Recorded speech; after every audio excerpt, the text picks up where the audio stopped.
नमस्कार, मैं हूं आपके साथ रोहित। एनडीए ने उपराष्ट्रपति पद के लिए उम्मीदवार के नाम का ऐलान करके सबको चौंका दिया। ठीक वैसे ही जैसे राष्ट्रपति पद के लिए द्रौपदी मुर्मू के नाम का ऐलान करके सबको चौंकाया था। राजस्थान से आने वाले जगदीप धनखड़ के नाम का ऐलान हुआ। हालांकि मुख्तार अब्बास नकवी को लेकर चर्चाएं ज्यादा चल रही थी और माना जा रहा था कि वो उपराष्ट्रपति पद के उम्मीदवार बनाए जा सकते हैं।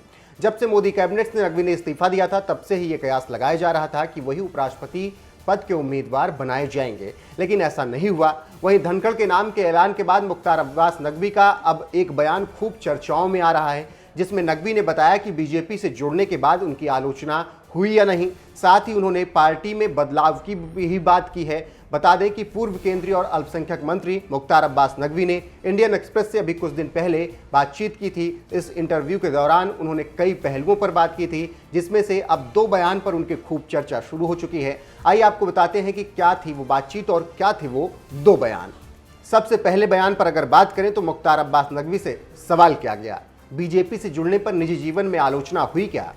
जवाब में मुख्तार अब्बास नकवी ने कहा, ये कोई नई बात नहीं है, ये हमेशा होता है। मैंने हमेशा चीज़ों को ठीक से और सलाह के अनुसार करने की कोशिश की। बाबरी मस्जिद के फैसले से पहले मैंने लगभग 100 लोगों को अपने आवास पर बुलाया, उन्हें निर्देश दिया और अपील की थी कि कोई भी ओवर रिएक्ट नहीं करेगा, ना जीत का जश्न, ना हार का हाहाकार। बीजेपी को लेकर एक धारणा है कि उसे मुस्लिम समर्थन नहीं मिलेगा, लेकिन रामपुर उपचुनाव के नतीजे देखिए। मुझे उस निर्वाचन क्षेत्र की जिम्मेदारी दी गई जिसमें 55% से अधिक मुस्लिम हैं और यह बीजेपी बनाम सपा की लड़ाई थी। फिर भी बीजेपी की शानदार जीत हुई। इसके बाद भी उनसे और सवाल हुए और अगले सवाल में जब मुख्तार अब्बास नकवी से पूछा गया, वाजपेयी और मोदी सरकार में काम किया, क्या इतने सालों में बीजेपी बदल गई? जवाब में मुख्तार अब्बास नकवी ने कहा, मैंने 1980 के दशक में बीजेपी में शुरुआत की, एक यूथ विंग का नेता बनकर। उसके बाद महासचिव, उपाध्यक्ष और मंत्री के रूप में मेरी अलग अलग भूमिकाएं रही। बीजेपी में ज़्यादा अंतर नहीं है। धर्मनिरपेक्षता के नाम पर कुछ लोगों ने अल्पसंख्यकों का शोषण किया।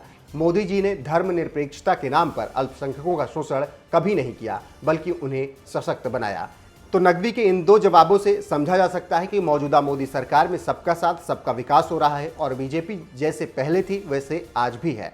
फिलहाल नकवी के ये बयान तब चर्चाओं में आए जब एनडीए ने अपने उपराष्ट्रपति पद के उम्मीदवार के रूप में जगदीप धनखड़ के नाम का ऐलान कर दिया। वैसे नकवी के इन बयानों पर आपका क्या कुछ कहना है? अपनी राय कमेंट कर हमें जरूर बताएं।